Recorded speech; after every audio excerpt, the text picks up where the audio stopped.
Welcome to Pindar Poetry. We hope you learned something new. Start by preparing a complete time machine backup for your old Mac.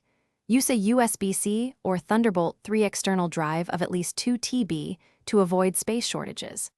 Open System Settings and choose Time Machine to select the external drive for backup. Start a manual backup and wait until Time Machine reports completion for all files.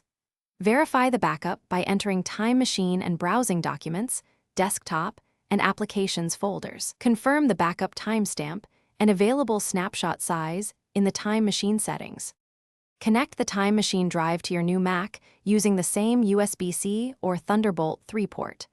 On the new Mac, open Migration Assistant from Utilities and choose Transfer from a Time Machine Backup.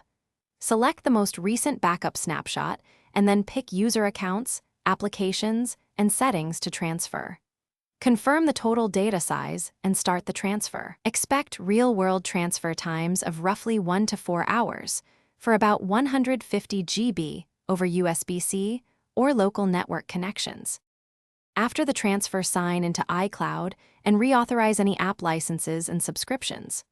Open Mail, Photos, and Documents to verify data integrity and correct user folders. If you used encrypted backups, confirm keychain items and passwords migrated correctly. Update the new Mac to the latest Mac OS version and rebuild Spotlight by reindexing if search seems slow. Finally, run a fresh Time Machine backup on the new Mac to establish a new baseline snapshot and secure your data continuity. Thanks for watching.